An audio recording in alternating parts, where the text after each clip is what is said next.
योद्धा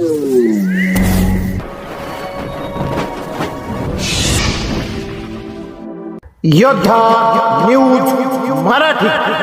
दिव्यांग एकता बहुउद्देशीय संस्थेचे आझाद मैदानात बेमुदत धरणे आंदोलन. मागण्या मान्य होईपर्यंत माघार नाही. मुंबई.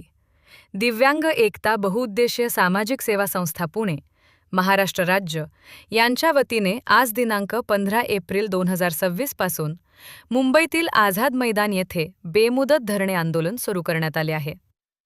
दिव्यांग बांधवांच्या प्रलंबित मागण्यांसाठी पुकारण्यात आलेल्या या आंदोलनामुळे प्रशासकीय वर्तुळात खळबळ उडाली आहे. मंत्रालयात बैठक, मात्र तोडगा नाही. आंदोलन सुरू असतानाच दिव्यांग मंत्रालयाचे उपसचिव माननीय घोडके साहेब यांनी संस्थेचे संस्थापक अध्यक्ष शंकर उर्फ बाळू जगन्नाथ सोनवणे यांना चर्चेसाठी बोलावले होते.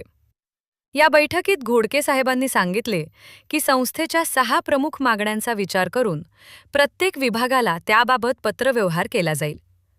मात्र हे आश्वासन संस्थापक अध्यक्ष आणि त्यांच्या कार्यकर्त्यांनी फेटाळून लावले आहे. आश्वासनांच्या सुटलेल्या माळा. आंदोलकांनी दिलेल्या माहितीनुसार केवळ पत्रव्यवहाराचे आश्वासन आता मान्य नाही.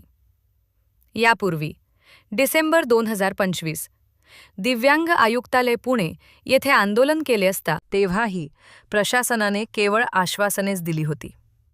जानेवारी 2026 मंत्रालयाशी पत्रव्यवहार केल्यानंतर माननीय तुकाराम मुंडे साहेबांनी कळवले होते की प्रत्येक विभागाला मंत्रालयाचे पत्र गेलेले आहे. 2 महिने उलटूनही अद्याप कोणत्याही मागणीची प्रत्यक्ष अंमलबजावणी झालेली नाही. प्रशासनाकडून केवळ पत्रांचा खेळ सुरू असून दिव्यांगांच्या पदरी निराशाच पडत आहे, असा आरोप आंदोलकांनी केला आहे. आत्मदहनाचा इशारा. आज 15 एप्रिल रोजी सुरू झालेले हे आंदोलन आता अधिक तीव्र होणार आहे. घोडके साहेबांनी दिलेले आश्वासन मान्य नसल्याने दिव्यांग एकता बहुउद्देशीय सामाजिक सेवा संस्थेच्या वतीने उद्या 16 एप्रिल 2026 रोजी प्रशासनाला आत्मदहन करण्याचा इशारा देणारे पत्र देण्यात येणार आहे.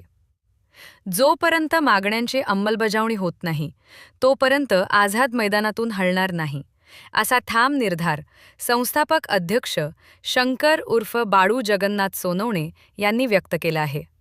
या बातमीचा आढावा घेतला योद्धा न्यूज मराठीचे प्रतिनिधी पंकज सरोदे यांना.